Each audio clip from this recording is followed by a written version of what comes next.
আমরা আজকে সিচুয়েশনটা নিয়ে আলাপ করেছি। আমরা সবাই একমত হয়েছি যে বাংলাদেশ কষ্ট করে কোয়ালিফাইং রাউন্ডে কোয়ালিফাই করে বাংলাদেশ বিশ্বকাপে টি-20 বিশ্বকাপে খেলার যোগ্যতা অর্জন করেছে। আমরা ক্রীড়া পাগল নেশন, আমরা ক্রিকেট ভক্ত নেশন, আমরা অবশ্যই খেলতে চাই, কিন্তু এটা আমাদের জাতির অবমাননার বিনিময়ে আমাদের ক্রিকেটার এবং আমাদের দর্শক, আমাদের সাংবাদিক, তাদের নিরাপত্তার বিনিময়ে, দেশের মর্যাদার বিনিময়ে আমরা বিশ্বকাপ ক্রিকেট খেলতে চাই না। আজকে আমরা আইসিসি থেকে যে চিঠিটা পেয়েছি, সেই চিঠিতে পড়ে আমাদের কাছে মনে হয়েছে ভারতে যে প্রচণ্ড একটা নিরাপত্তা ইস্যু তৈরি হয়েছে বাংলাদেশের ক্রিকেটারদের জন্য, সেটা তারা রিয়ালাইজ করতে সক্ষম হয় নাই। এবং আমার কাছে মনে হয়েছে এটা নিরাপত্তা ইস্যু শুধু না, এটা জাতীয় অবমাননা ইস্যু।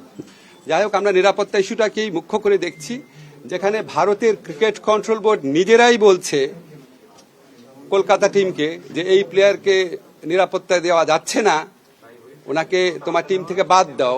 এটাই তো একটা ট্যাসিড রেকগনিশন যে ভারতে নিরাপদে খেলার মতো পরিস্থিতি নাই।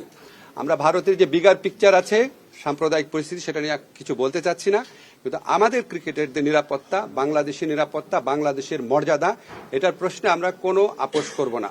আমরা ক্রিকেট খেলতে চাই, আমরা বিশ্বকাপ খেলতে চাই, এবং এটা আমরা আরেকটা যে আয়োজক দেশ আছে শ্রীলঙ্কা, সেখানে খেলতে চাই।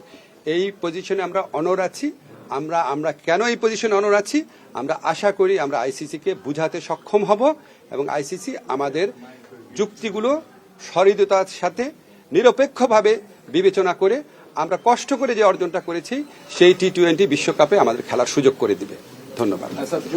যদি আইসিসি সেটা অ্যালাউ না করে, যদি কোনো পানিশমেন্ট বা ওয়াক ওভারের অপশন দেয়, পিসিবির স্ট্যান্ডটা কি হবে বা সরকারের স্ট্যান্ড? আমাদের প্রথম স্ট্যান্ড হচ্ছে আইসিসিকে বুঝানো। আমাদের যথেষ্ট শক্ত যুক্তি আছে, সেই যথেষ্ট শক্ত যুক্তি দিয়ে আমরা আইসিসিকে বুঝাবো।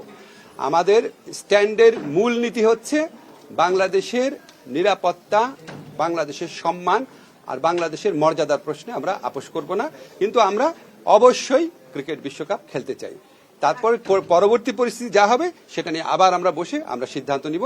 এখন পর্যন্ত আমরা এই সিদ্ধান্ত খুব ক্লিয়ারলি নিয়েছি যে আমরা আইসিসিকে বুঝাবো যে আমাদের ভারতে খেলার মতো পরিবেশ নাই। আজকে রাত্রে বা কালকে সকালের মধ্যেই দেওয়া হবে।